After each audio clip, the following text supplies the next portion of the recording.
ខ្ញុំថតនេះគឺខ្ញុំឡើងទៅដំបូលលើនៅកែបហ្នឹងឃើញណាទេសភាពខាងក្រោយ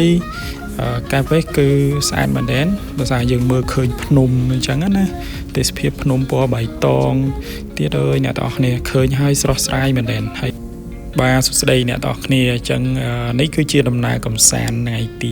2នៅខេត្តកែបបន្ទាប់ពីខាងពួកខ្ញុំបញ្ចប់ការងារនៅថ្ងៃទី1ហើយគឺយើងបានមកកាន់កែប West ដើម្បីមកញ៉ាំកាហ្វេហូបទឹកដូងមើលទេសភាពមើលទេសភាពដែនសមុទ្ររបស់យើងអញ្ចឹងណាថាវាស្រស់ស្អាតប៉ុណ្ណាដល់កន្លែងហ្នឹងពិតជាស្រស់ស្អាតហើយក៏ស្រស់ស្រាយដែរអ្នកទាំងគ្នាអញ្ចឹងគាត់តែចូលឡានមកដល់កន្លែងនេះគឺបងគាត់ហូរពេញឡានតែម្ដងព្រោះអ្នកហូរហ្នឹងគឺសិតតែអ្នកដែលទើបទៅលើកទី1ថាពួកគាត់រវល់ការងារអញ្ចឹងទៅមិនដែលបានដើរលេងទៅខាងកែបអីចឹងណាហើយអ្នកគេអត់ហូរហ្នឹងច្រើនជាងអ្នកហូរដោយសារតែគាត់បានទៅច្រើនដងហើយនៅកន្លែងនេះហើយនេះខ្ញុំថតតិចទៅព្រោះឃើញបរិយាកាសស្អាតក៏បានចូលទិញកាហ្វេអីបន្ថែមអញ្ចឹងណាដើម្បីញ៉ាំ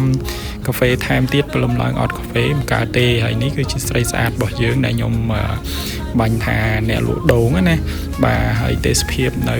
កែបពេះយើងឡើងទៅដំបូលលើខ្ញុំថតនេះគឺខ្ញុំឡើងទៅដំបូលលើនៅកែបពេះហ្នឹងឃើញណាទេសភាពខាងក្រោយកែបវិញគឺស្អាតមែនទែនដោយសារយើងមើលឃើញភ្នំអញ្ចឹងណាទេសភាពភ្នំពណ៌បៃតងទៀតអើយអ្នកទាំងអស់គ្នាឃើញហើយស្រស់ស្រាយមែនទែនហើយមកហើយចង់ទៅលេងទៀតចង់រៀបកម្រងទៅលេងទៀត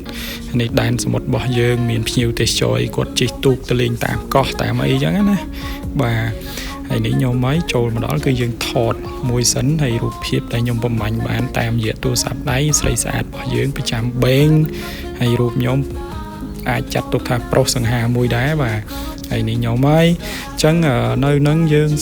ឃើញថាទាំងសមុទ្ររបស់យើងទាំងនៅទីតាំងនៅកែបនេះនៅក្នុងកែបនេះហើយនឹងទីតាំងនៅកែបវិញមិញគឺស្រស់ស្អាតមែនទែនអ្នកនរគ្នាអញ្ចឹងបន្ទាប់ពីចូលទស្សនានៅកែបវិញមិញហ្នឹងក៏ពួកខ្ញុំបានចេញដំណើរមកត្រឡប់មកភ្នំពេញវិញហើយយើងត្រឡប់មកភ្នំពេញវិញនៅម៉ោង2កន្លះរសៀលអ្នកទាំងអស់គ្នាអញ្ចឹងណាពួកយើងបន្ទាប់ពីហូបបាយហូបអីហើយយើងត្រឡប់មកវិញហើយនេះតាមដងផ្លូវនៅទីក្រុងកែបលែងឃើញមានការផ្សព្វផ្សាយស្រាបៀរដូចមុនហើយគឺពោពេញទៅដោយទង់ជាតិនៃព្រះរាជាណាចក្រកម្ពុជារបស់យើងអញ្ចឹងត្រឡប់មកវិញក៏តាមដងផ្លូវនៃផ្លូវជាតិលេខ3នេះយើងមើលឃើញថាពិតជាស្រស់ស្អាតមែនទែនគឺមានភ្នំពណ៌បៃតងស្រស់តែម្ដងมันបានចាក់ពណ៌มันបាញ់ពលឺអីទេអ្នកទាំងអស់គ្នាគឺបៃតងស្រស់ដោយសារតែមួយរយៈនេះក្នុងដើមឆ្នាំ2025នេះគឺមានភ្លៀងធ្លាក់កក់ខែអញ្ចឹងណាធ្វើឲ្យស្មៅធ្វើឲ្យរុក្ខជាតិនៅតាមតំបន់ភ្នំតំបន់អីហ្នឹងគឺមានពណ៌បៃតងស្រស់តែម្ដងហើយស្អាតណាស់អ្នកទាំងអស់គ្នាទៅកុំឲ្យម្លងកន្លែងហ្នឹងថតរូបថតអីទៅចុះថតក៏បានថតវីដេអូទុកទស្សនាក៏បានដែរហើយនេះនៅតាមផ្លូវហ្នឹងគឺខ្ញុំថតពីលើឡានក្រុងមកទេកន្លែងនេះឃើញអ៊ំប៉ូលីសគាត់ដើរមកនេះចង់ភ័យដែរព្រោះខ្លាចថាឡានក្រុងគាត់បើកបរខុស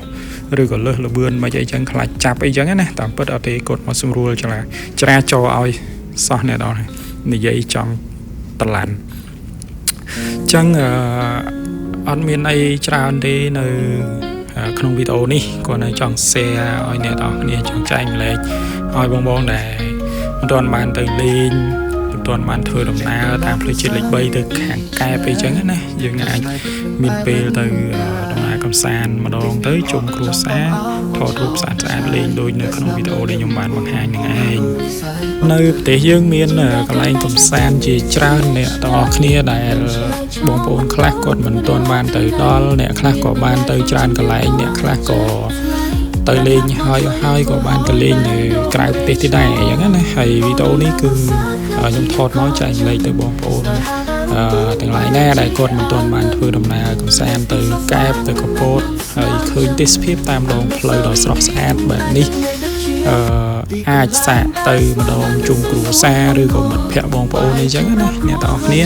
ខ្ញុំទៅបានច្រើនដងហើយគាត់ថាខ្ញុំមិនសូវបានថតទេសភាពបែបនេះទេ ទៅចំពេលខ្លះរដូវភ្លៀងអីចឹងទៅយើងថតអត់កើតទេព្រោះថតក៏ឃើញមិនច្បាស់ដែរអញ្ចឹងណាភ្លៀងខ្លាំងបាទខ្ញុំទៅលើកនេះគឺទៅខែ3នេះទេចុងខែ3នេះទេអញ្ចឹងទេសភាពមើលទៅឃើញស្អាតដោយសារឆ្នាំនេះយើងមានធ្លាក់ភ្លៀងដូចខ្ញុំរៀបរាប់ខាងដើមអញ្ចឹងយើងមានធ្លាក់ភ្លៀងធ្វើឲ្យយើងមើលឃើញស្មៅរុក្ខជាតិផ្សេងៗហ្នឹងនៅពណ៌បៃតងអញ្ចឹងពិតជាស្រស់ស្អាតមែនទែនយើងសាកសម័យមើលបើសិនជាករណីដែលយើងធ្វើដំណើរទៅលេងនៅក្នុងរដូវវស្សា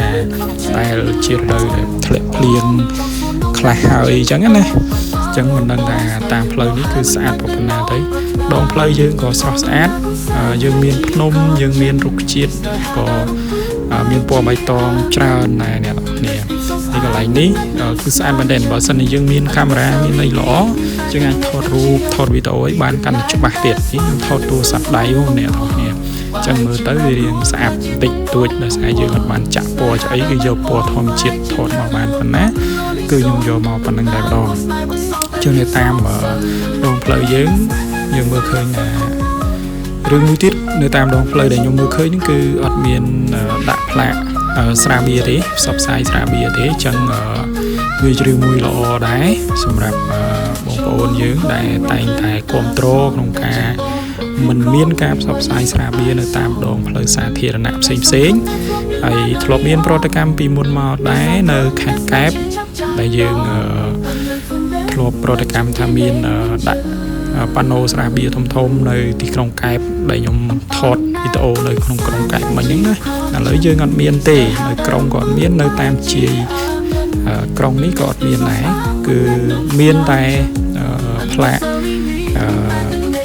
ភេទជ្ជៈទេអញ្ចឹងណាហើយការដាក់លើផ្លាករ៉ូស៊ីរបស់បងប្អូនតិចតួចប៉ុន្តែមិនមែនជាផ្លាកស្រាបៀរទេបាទអញ្ចឹងវីដេអូហ្នឹងមានតែប៉ុណ្្នឹងទេអ្នកទាំងអស់គ្នាជួបគ្នានៅវីដេអូក្រោយបងប្អូនហើយអរគុណសម្រាប់ការទស្សនាវីដេអូក្នុង Channel របស់ខ្ញុំហើយកុំភ្លេចជួយចុច Subscribe ម្នាក់មួយផងអ្នកទាំងអស់គ្នាយើងជួបគ្នានៅវីដេអូផ្សេងទៀតហើយសូមបងប្អូនក្មេងៗចំនួនក្រោយជៀសឲ្យផុតពីគ្រឿងញៀននិងគ្រឿងស្រវឹងក្នុងវ័យសិក្សាខំប្រឹងសិក្សាអរគុណច្រើនបាយបាយ